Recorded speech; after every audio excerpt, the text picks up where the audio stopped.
السلام علیکم ورحمۃ اللہ وبرکاتہ۔ قرآن کلاس 42 سورہ بقرہ آیات 187 تا 188 کی تجوید، ترجمہ و تفسیر ملاحظہ فرمائیں۔ أحل لكم ليلة الصيام الرفث إلى نسائكم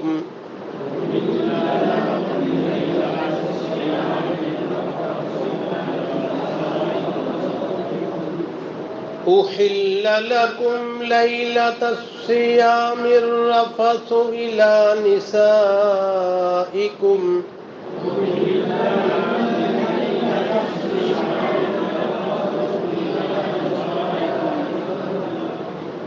هن لباس لكم وأنتم لباس لهن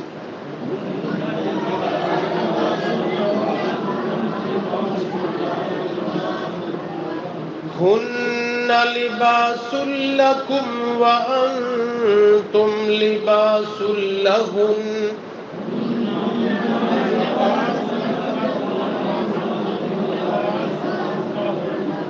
علم الله أنكم كنتم تختانون أنفسكم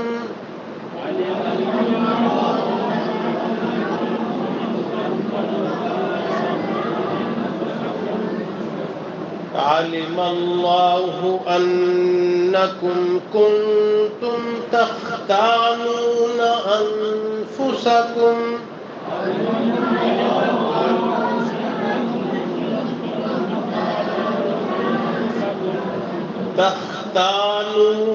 أنفسكم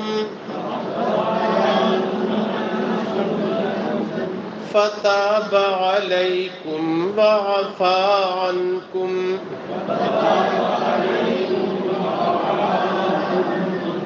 فالآن باشروهن وابتغوا ما كتب الله لكم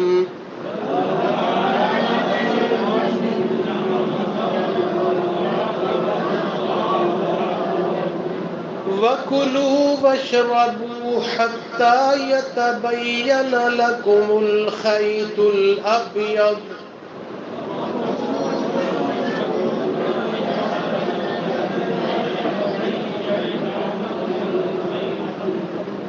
وكلوا واشربوا حتى يتبين لكم الخيط الأبيض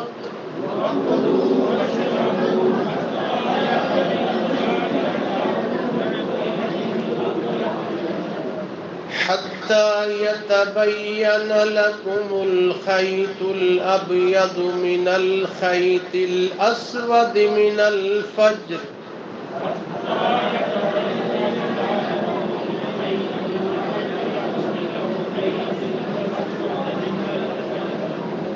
ثم أتموا الصيام إلى الليل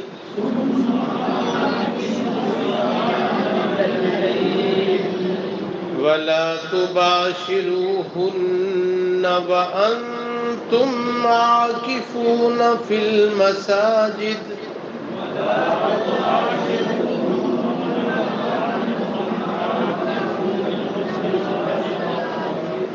تلك حدود الله فلا تقربوها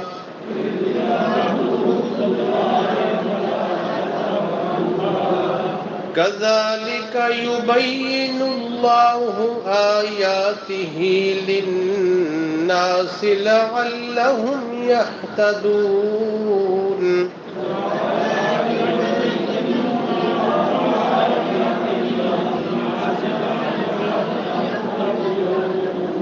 كذلك يبين الله آياته لعلهم يتقون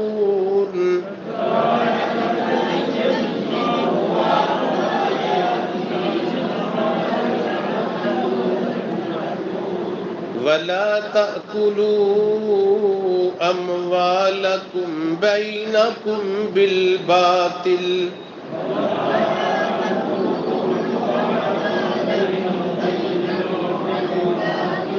وتدلوا بها إلى الحكام لتأكلوا فريقا من أموال الناس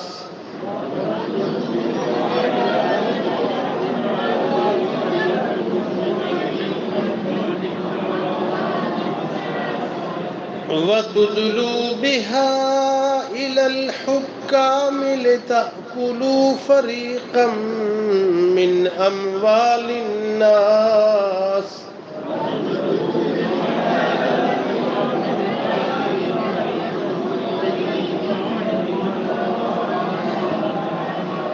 لتأكلوا فريقا من أموال الناس بالإثم وأنتم تعلمون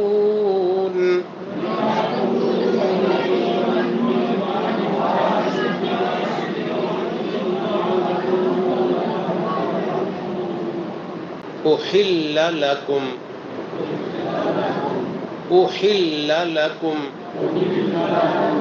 حلال کی گئی تمہارے لیے لیلۃ الصیام روزوں کی رات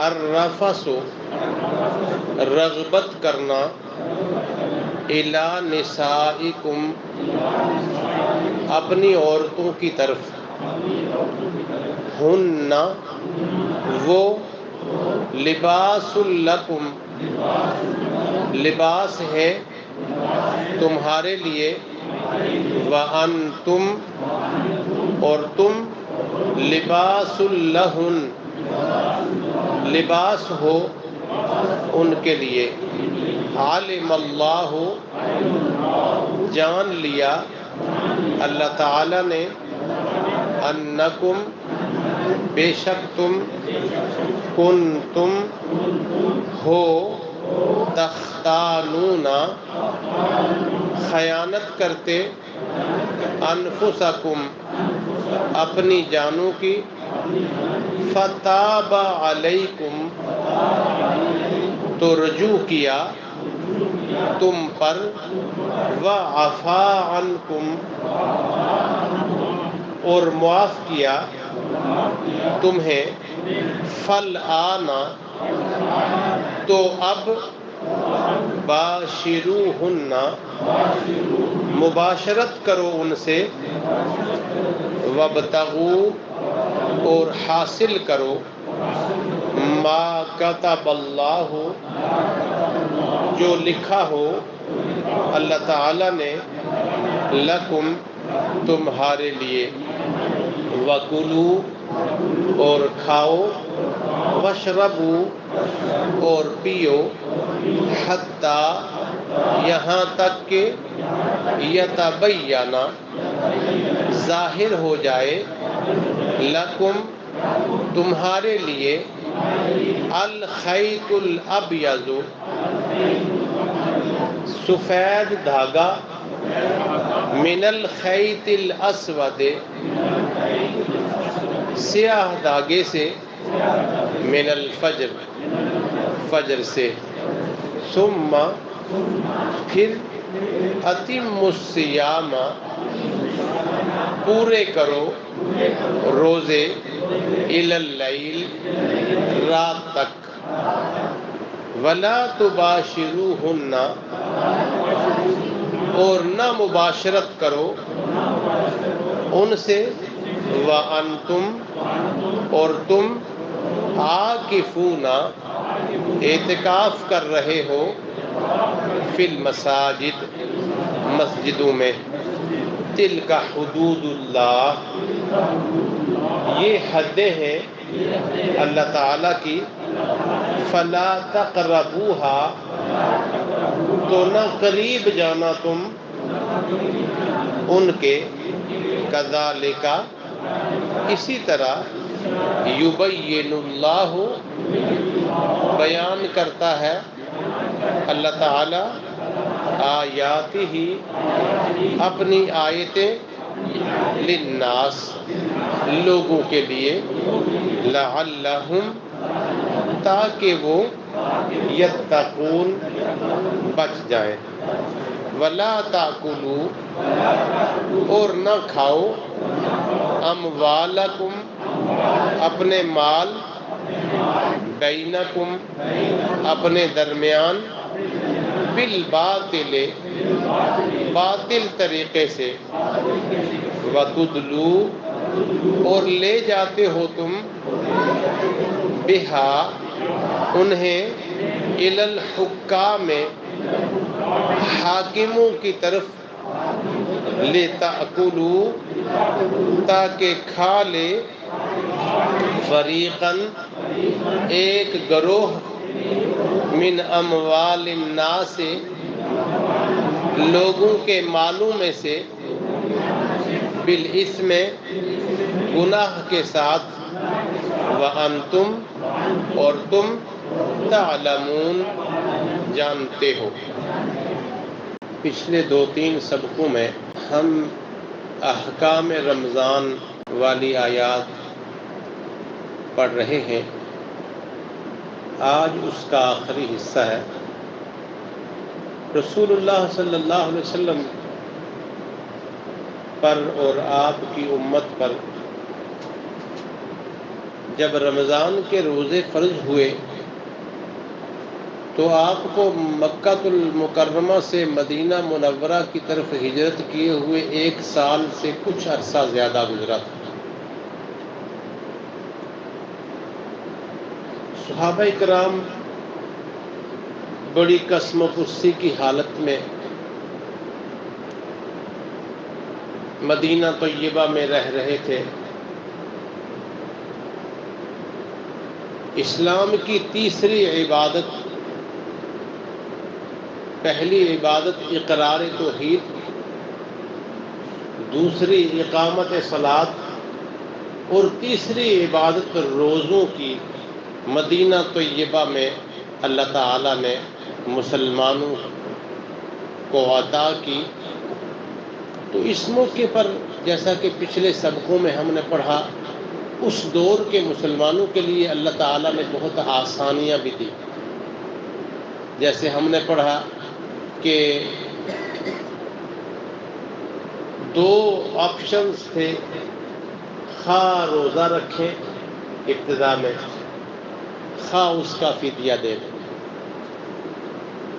اور ساتھ یہ فرمایا کہ جو روزہ رکھ سکے، جو اس کے ساتھ فدیہ بھی دے سکے، تو ایک وقت میں دونوں کام کرنے کی زیادہ نیکی ہے۔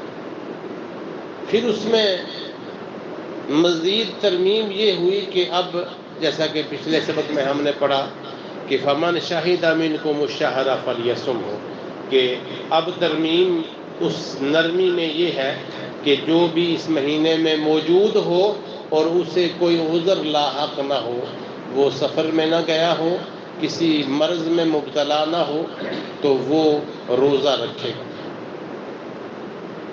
کسی کا روزہ رہ گیا ہے تو وہ گنتی بعد میں بھی پوری کر لے گا۔ ہاں، کوئی کسی دائمی مرض میں مبتلا ہے تو اس کے لیے روزے کا فدیہ دینے کی سہولت برقرار رہے۔ دوسری پابندی ابتدا میں یہ تھی کہ ایک شخص نے روزہ افطار کیا،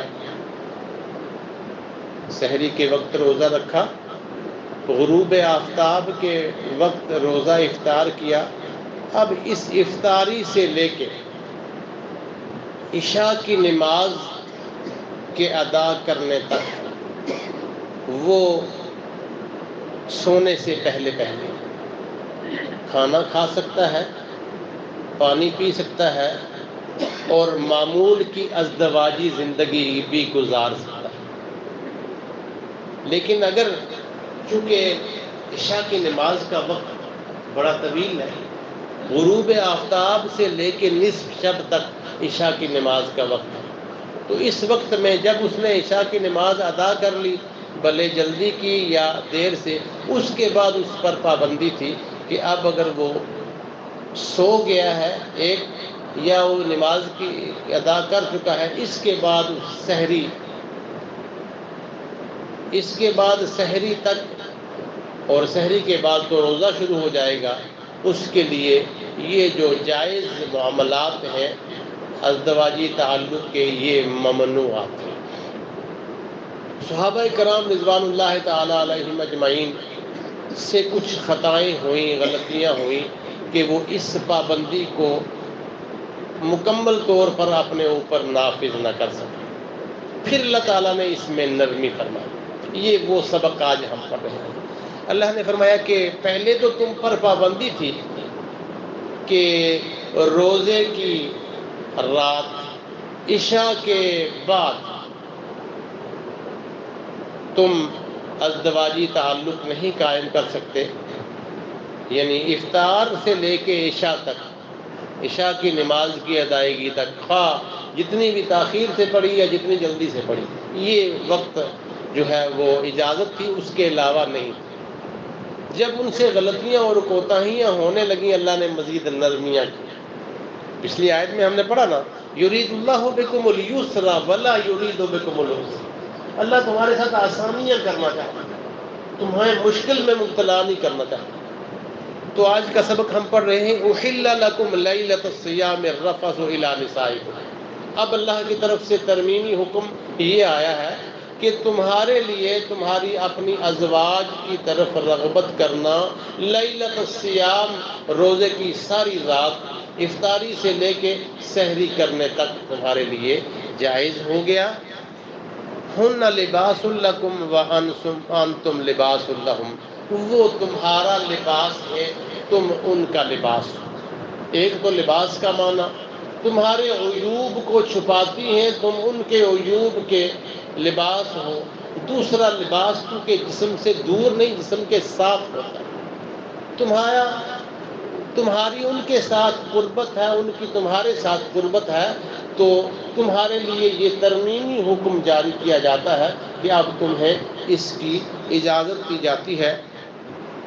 علم اللہ انکم کنتم تختانون انفسکم، اللہ کو معلوم ہے کہ تم سے غلطیاں ہوتی تھیں، تم اپنی جانوں کو خیانت کی راہ پر ڈالتے تھے۔ تو اس کی بات ہے صحابہ کی، لیکن اگلا نقطہ بڑی پوری زور لگا کے سمجھنا ہے۔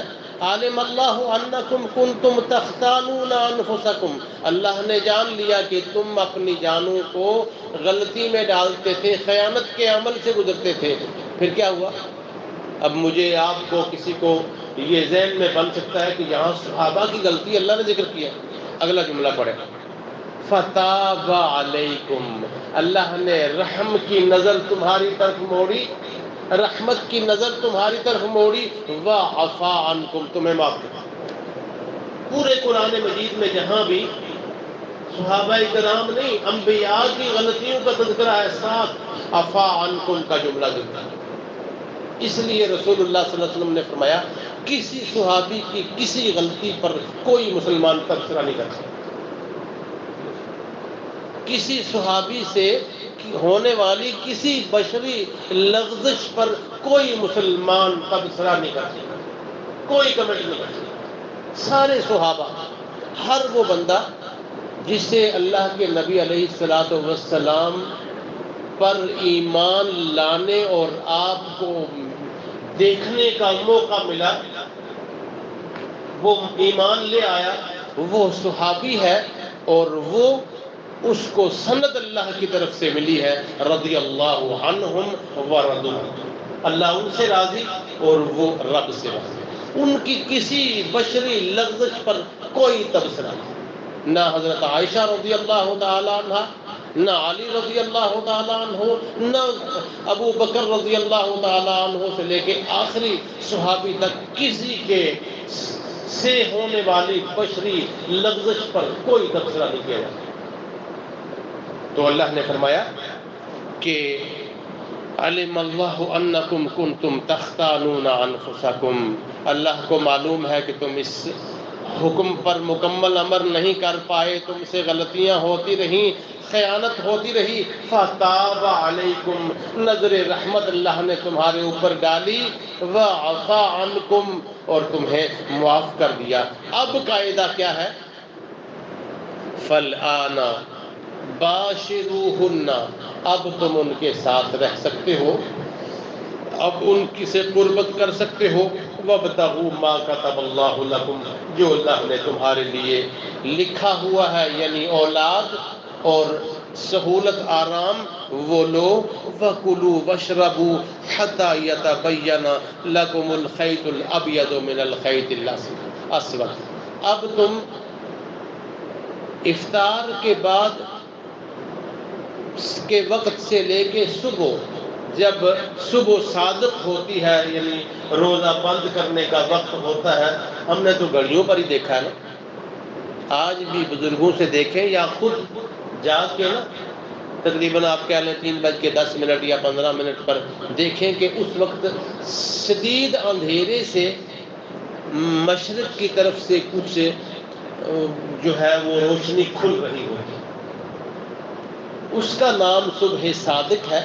تو فرمایا کہ کلوا واشربوا، اب تمہارے لیے آزادی ہے کہ افطاری کے سے لے کے صبح صادق تک اس کا ایک نشان اللہ نے ایک مثال دی کہ جیسے سفید دھاگا کالے دھاگے سے الگ ہو، یعنی رات کی اندھیری جو ہے وہ صبح کی روشنی سے الگ ہو، روشنی آنا شروع ہو جائے۔ صحابہ نے یہ آیت سن کے نا دھاگا لا کے رکھ دیا، سفید بھی اور کالا بھی۔ تو اللہ کے نبی صلی اللہ علیہ وسلم نے وضاحت کی، اس سے مراد رات اور صبح کا الگ ہونا ہے، دھاگے تو کافی دیر سے بھی نظر نہیں آتے۔ تو فرمایا کہ جب صبح صادق ہو جائے اس وقت تک تم کھا پی سکتے ہو اور دیگر جو ممنوع معاملات ہیں انہیں بھی ادا کر سکتے ہو۔ اور ہاں، ثم اتموا الصیام الی اللیل، یہ سحری تک جو تمہیں اجازت ملی، اس کے بعد تم نے روزہ رکھ کے اس روزے کو رات تک غروب آفتاب تک لے جانا ہے۔ یہ تمہیں آسانی بھی ہے اور یہ تمہارے لیے نئے قوانین ہیں۔ وَلَا تُبَاشِرُوهُنَّ وَأَنْتُمْ عَاكِفُونَ فِي الْمَسَاجِدِ، یہ جس وقت پر تمہیں رغبت اور مباشرت کی اجازت دی گئی ہے یہ رمضان کے پہلے 20 دن کے لیے تو ہے، لیکن اگر اب تم نے اعتکاف شروع کیا ہے تو یہ اعتکاف کے دنوں میں یہ پابندی برقرار رہے گی۔ جب تم مسجد میں اعتکاف کر رہے ہو، بھلے تمہاری بیوی تمہیں کھانا دینے کے لیے آئے، تمہاری خدمت کرنے کے لیے آئے، لیکن یہ آسانی تمہارے لیے ان دنوں میں نہیں ہے۔ دوسرا نقطہ یہ کہ انتم عاکفون فی المساجد، اعتکاف صرف مسجد میں ہوتا ہے۔ ہمارے ہاں ایک رواج ہے نا، عورتیں تو مرد بھی بعض اوقات گھر میں اعتکاف کرتے ہیں، تو اعتکاف صرف مسجد میں ہوتا ہے۔ مردوں کا اعتکاف بھی مسجد میں، عورتوں کا اعتکاف بھی مسجد میں۔ نبی صلی اللہ علیہ وسلم کی ازواج مطہرات آپ کے ساتھ مسجد میں الگ الگ خیمہ لگا کے اعتکاف کیا کرتے ہیں۔ تو اللہ نے ایک تو یہ فرمایا کہ یہ پابندی اعتکاف کے دنوں میں برقرار رہے گی، دوسرا یہ نقطہ سمجھ آیا کہ اعتکاف صرف مسجد میں ہوتا ہے۔ پھر اللہ نے فرمایا کہ تلک حدود اللہ فلا تقربوها، یہ بڑا نقطہ ہے کام کا۔ بچہ کہیں کسی مشکل کسی نقصان دہ جگہ کی طرف، بجلی کے بٹن کی طرف جا رہا ہو تو ہم کیا کہتے ہیں، اس کے قریب نہیں جانا۔ اب قریب جانے سے کچھ نہیں ہوتا، ہاتھ لگانے سے کرنٹ لگتا ہے، ہم کہتے ہیں قریب نہیں جانا۔ اللہ بھی ہمیں وہی انداز پڑھا رہا ہے، تلک حدود اللہ، یہ اللہ کی حدیں ہیں، فلا تقربوها، اس باؤنڈری کے قریب نہیں جانا۔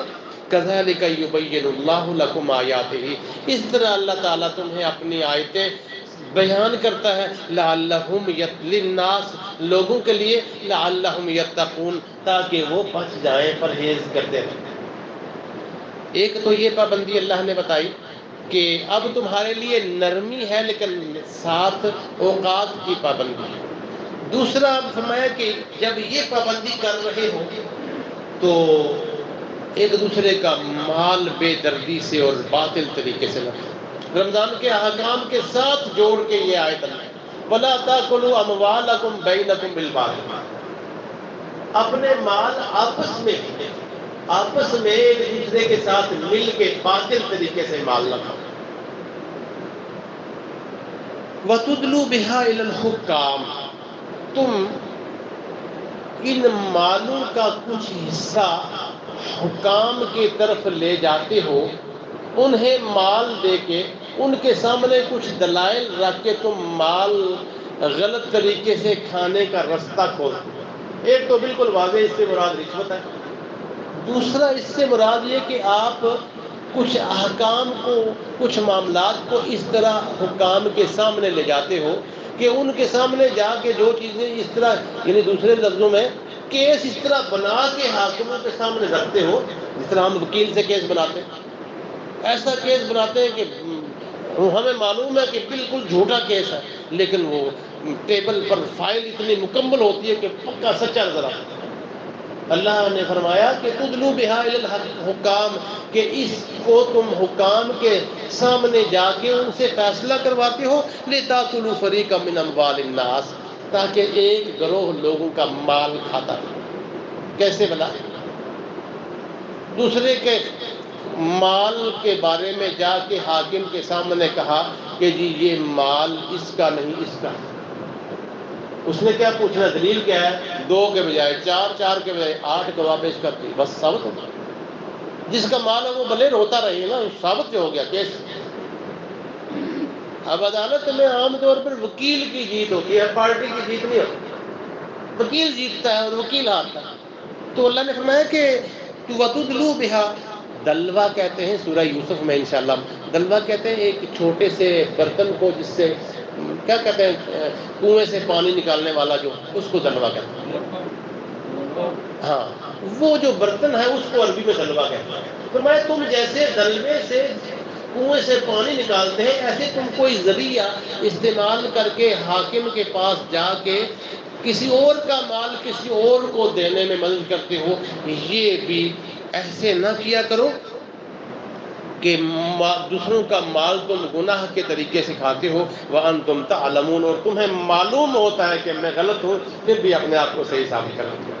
اللہ تعالیٰ حکم الحاکمین سے اس بات کی توفیق طلب کرتے ہیں کہ اللہ ہمیں دین پڑھنے کے اور سمجھنے کے بعد اس پر عمل کرنے کی بھی توفیق عطا فرمائے۔ وآخر دعوانا ان الحمد للہ رب العالمین۔